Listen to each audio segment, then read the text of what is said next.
Beautiful day here in New York City, 7:34. Our view from the top of our building looking south into Manhattan. The FAA issued a ground stop on all flights at Newark Liberty International Airport last night, citing staffing shortage. That order since has been lifted, but just the latest in a series of problems plaguing that travel hub. Our next guest knows these issues all too well. For example, May 4th detailed this incident in the Wall Street Journal. Quote, Jonathan Stewart was into his fourth hour overseeing the planes flying near Newark, New Jersey, when he noticed two aircraft speeding nose to nose on his radar scope. After recognizing the unfolding conflict, he instructed the pilots to turn the planes away from each other, which they did. But Stewart was badly shaken. Quote, I don't want to be responsible for killing 400 people, he said. The veteran air traffic controller joins us now. John, it's great to have you with us here in the studio. Thank you. It's unusual, we should say, for an air traffic controller, somebody with this much authority, to come forward and speak publicly. But you felt the situation is dire enough that you need to come out into the media and speak about it. So as you see it, from your experience vantage point, how bad are things right now? Well, they're not good, I'll tell you that much. I'll say the same to you that I said to other outlets. I've been advised that steps are being taken to mitigate risk to the max extent possible, i.e. changing equipment, hiring more controllers, stuff like that. The unfortunate thing is it's not a flipping of a switch. Like, we didn't get here overnight, we're not going to get recovered overnight either. And again, this is my opinion from Jonathan Stewart, not the FAA. I'm not an FAA spokesperson. They have their own team for that. But that's how I see it. Yes. So a lot of it, as you say, starts with staffing shortages. Well, I mean, how does that manifest itself? Yeah, staffing is going to be an issue because if you don't have the number of people that you need to run the operation effectively, then that's a constraint, right? So if you need 14 people and you have 3, well, you're going to be limited in how many sectors you're going to be able to open up. So typically, if you have 2 sectors open, you have 2 controllers working and 2 would be on break. All right. When you start running into odd numbers like that, now you have air traffic controllers working longer in position with still the same staffing issue as before. So it's a recipe for not good things. So when there's a ground stop like there was again last night at Newark, for example, and they say it's because of staffing shortages, what does it take for you all to say, we got to stop planes coming in and out of here? It's that bad. So that would be above my pay grade. I'm an operational supervisor. That would be an operational manager that would make that call, and it would depend on a lot of different things. I'm not going to get into conjecture as to how they're going to make that call. But they just don't feel like there are enough eyes on planes, basically? Yeah, I mean, basically, as I told Andrew, you can work about 17 or 18 airplanes at one time before you run out of the ability to speak to one and go all the way back and speak to the other one at 250 miles an hour. So it's basic math. You know, there's really not much about it. So if I have 18 airplanes, I know I pretty much can't take another one. So a moment ago you said we didn't get here overnight. Correct. Right, in terms of the problem. Correct. So walk us through that evolution. Now, you've been on the job for a while. How have you seen things, how do you think things get worse, and how does that increase the pressure on people in your role? Okay, so the biggest issue for me was, and I believe for all the controllers involved in it, was moving the area from New York and 90 down to Philly to begin with. That was fraught with issues from the get-go. Everyone knew about it. Everybody said that there were issues with it. There were several studies done, I guess SRM, something to that effect, to decide how much risk there was and whether or not it was acceptable level of risk. It was deemed to be acceptable. I wasn't involved in that. All I do know is that from the beginning, as soon as the agency and NACA, to be fair, both agreed that this was something they were going to do, everybody thought it was a bad idea, with the exception of the people that were spearheading the project. So you're there looking at screens filled with potential lethal consequences, planes flying all over. Yeah, you need to be able to see them and talk to them. You're either standing or sitting. Sitting. So what gets exhausted? Your eyes, your mental awareness? How long are the breaks? Are there any breaks that you have? So as I stated before, the way I tried to run my operation as an operational supervisor was I would do an hour on and an hour off.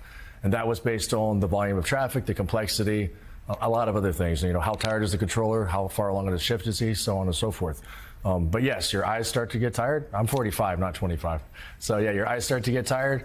You start to truncate call signs and reverse call signs. For example, Delta is DAL, United is UAL. So that U starts to look like a D, that D starts to look like a U. That's one of the signs that you know you're starting to get mental fatigue.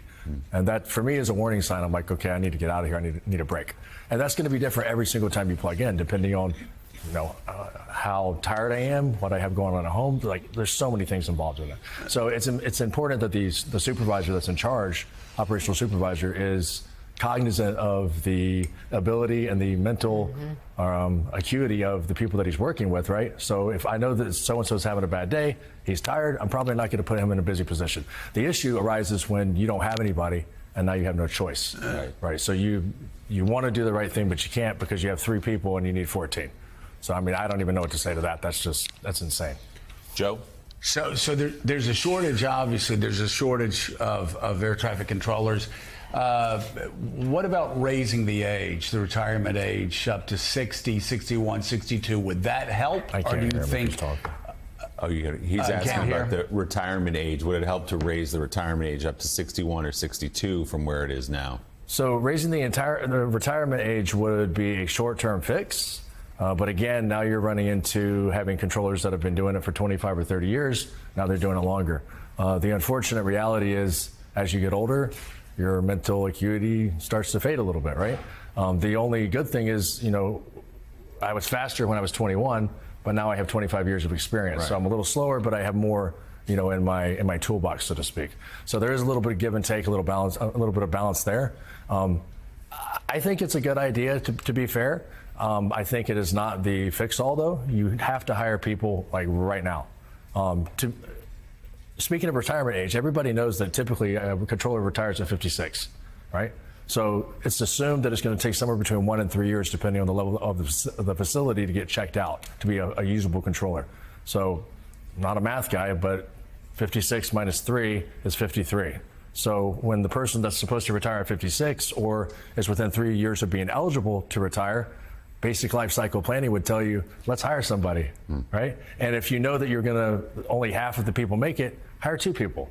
So then extrapolate. So you're going to hire more people. Is there a minor leagues for air traffic controllers? Where do you get them? Okay, so there's different levels of controllers, right? So you have your busiest, which is the level 12, which is what Newark is, and then it goes all the way down to, I believe, a level 4 or 5.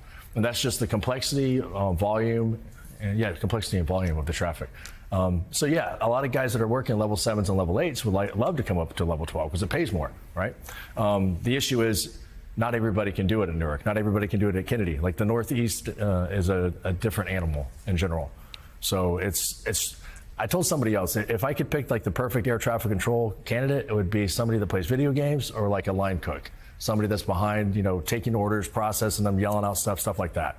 Like they think fast, they talk fast. That's what you need. So what role did the pandemic and then the retirements that stemmed from the pandemic play in creating this current crisis? Oh, I mean, it's all created, made it way worse because during the pandemic, we stopped training. People that were eligible to retire just retired because what are you going to do? Like sit around and, I don't know, make half a paycheck. The same thing happened with the airlines, too, to be fair. So you have a lack of experience on both sides of the microphone right now, which is a recipe for not good things. We'll just leave it at that. What about the technology, John? The technology is way behind. Right. So it seems like that should be a big priority in addition to hiring. When you had the copper wires that burned and created the problem there, you guys still sometimes using little pieces of paper to pack? Yeah, those are called flight progress strips. But that's just an old school way of keeping track of it. Right. And to be fair, it's kind of ironic because the reason behind using flight progress strips to begin was in case you lost radar. So you would have the call sign, you would have the altitude, like everything you said when you spoke, you wrote it down. So when I had my incidents, that's what I was doing, but I was doing it with a sheet of paper. I was writing down the call sign, writing down the altitude, writing down the direction of flight. So that way, if I lost, when I lost radar and or radios, I could be reasonably assured that nobody was going to run into each other. So bottom line here before we let you go. Sure. Is it safe to fly in and out of Newark Airport right now? Okay, so I think it's safe to fly. The NAS is still the safest way to get around, period, right? Newark Airport, I've been assured by people at the top that steps are being taken to fix it. Is it fixed now? No. I'll just leave that up to your imagination. I'm not going to get into too much conjecture there. But the point is steps are being taken to fix it, but it's not going to happen overnight. Veteran air traffic controller Jonathan Stewart, we really appreciate you speaking out and for being here this morning. Thank you for your time. Thank you very much.